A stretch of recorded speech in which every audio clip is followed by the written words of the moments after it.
This is CNN Breaking News. We begin with major breaking news out of Washington involving one of America's longest serving and most powerful members of Congress. I want to now bring in CNN's Dana Bash. Dana, what are you learning this morning? Well, Sarah, we have learned that the former Speaker, Nancy Pelosi, will retire from Congress at the end of this term. She will not run for re-election in her San Francisco seat, the one that she's held for almost 40 years. It spanned 7 presidents. She, of course, was the first and so far only female Speaker of the House. She broke what she called the marble ceiling in 2007, then led Democrats back to the majority during Donald Trump's first term, took the gavel back for a second time, famously and proudly became Trump's chief antagonist. Now, Sarah, Pelosi prepared a pretty highly produced video. It was a love letter to San Francisco. I have truly loved serving as your voice in Congress, and I've always honored the song of St. Francis. Lord, make me an instrument of thy peace, the anthem of our city. That is why I want you, my fellow San Franciscans, to be the first to know. I will not be seeking re-election to Congress. With a grateful heart, I look forward to my final year of service as your proud representative. As we go forward, my message to the city I love is this: San Francisco, know your power. And know your power, that is a classic Pelosiism. Sarah, there was some surprise that when Pelosi passed the baton to Hakeem Jeffries after they lost the majority, that she decided to stay in Congress and become a rank-and-file member. But we all know she was never a rank-and-file member. She continued to raise millions of dollars for her party, including the redistricting ballot measure that sailed through in California on Tuesday. And if you think about it, Pelosi was front and center in every major policy battle over the last quarter century. She opposed the Iraq War pretty aggressively. She helped save the global economy during the financial collapse of 2008. And she pushed through Obamacare when it seemed like that wasn't going to happen. Sarah, she really is a truly singular figure in American politics. I mean, she surely is. You know, she was the first female Speaker of the House, and she did it twice. Talk to us about just some of the big things and ceilings that Nancy Pelosi broke. Well, let's just, start with what she did as a woman. When she came to Congress in 1987, she came as a mother of 5 who just, said goodbye to her youngest daughter as she went off to college. And there weren't very many women in Congress then.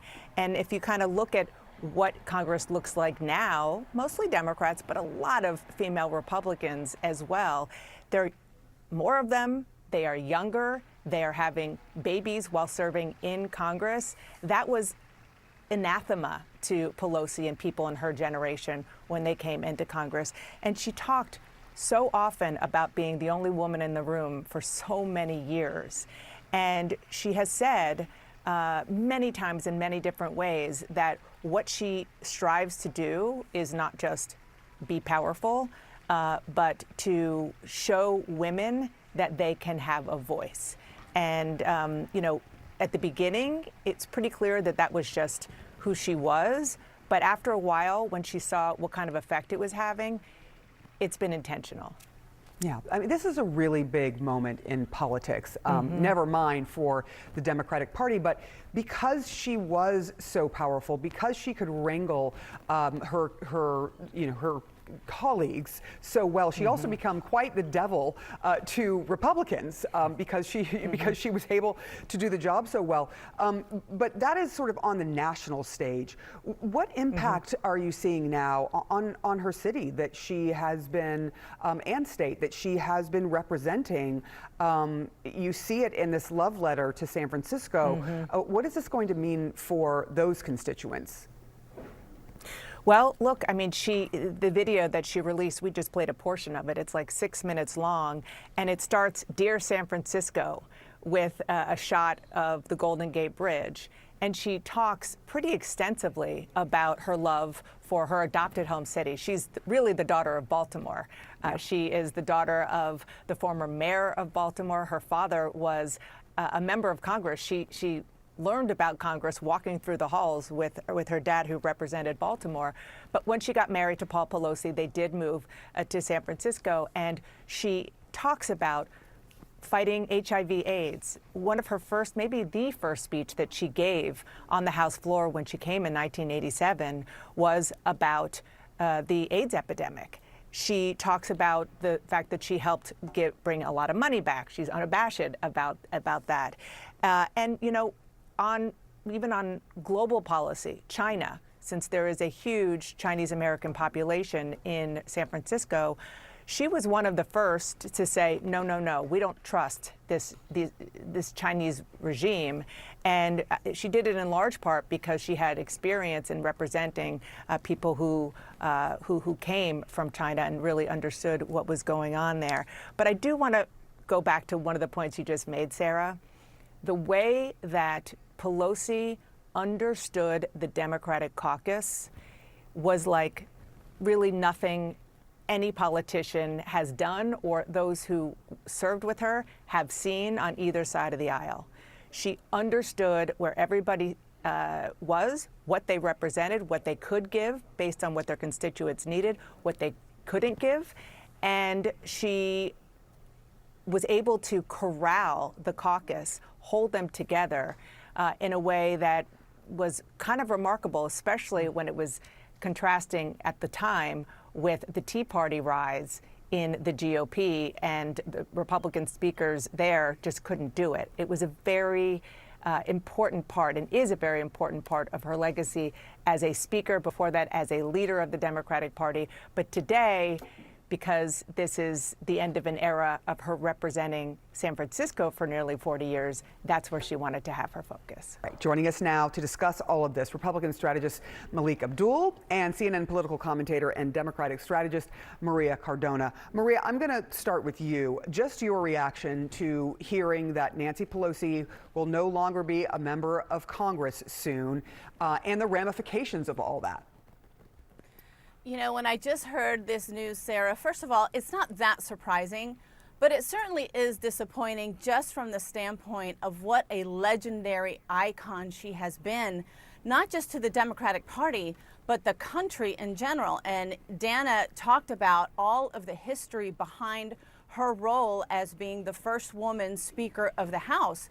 The way she wielded her power, her incisive, strategic, tactical mind, her empathy, her class, her dignity, her elegance is something that will be admired for years, years, years to come, but it will be never, never matched. And so I think just across the country, you know, there are people waking up to this groundbreaking news, but at the same time, she has given so much of her life to this country, to public service, that you can't help but think this woman deserves to spend her golden years however she wants.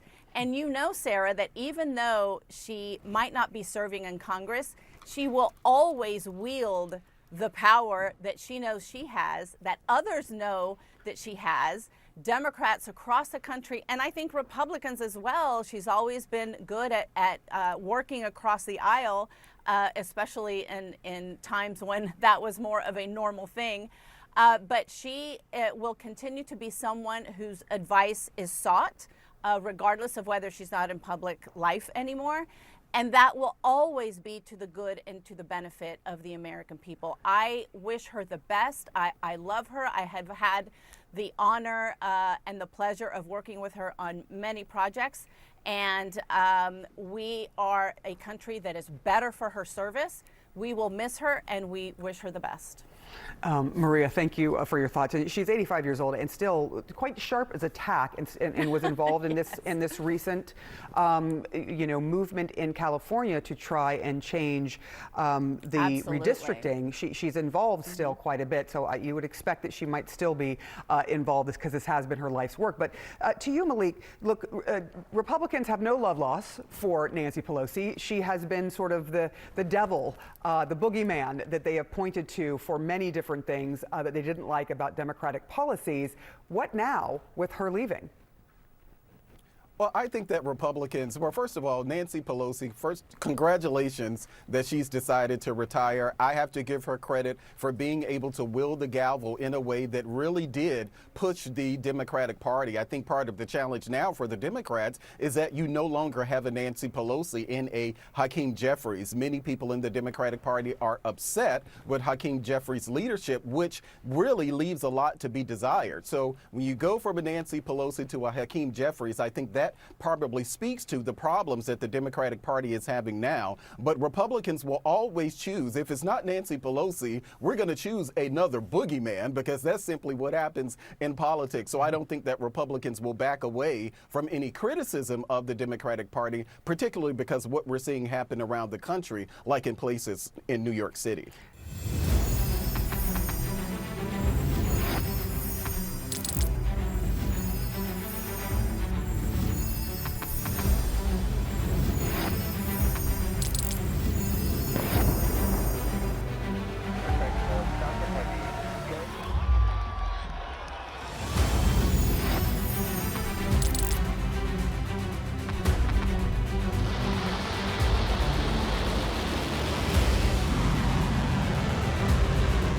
Been fighting so long and so hard that they don't know what the they're doing.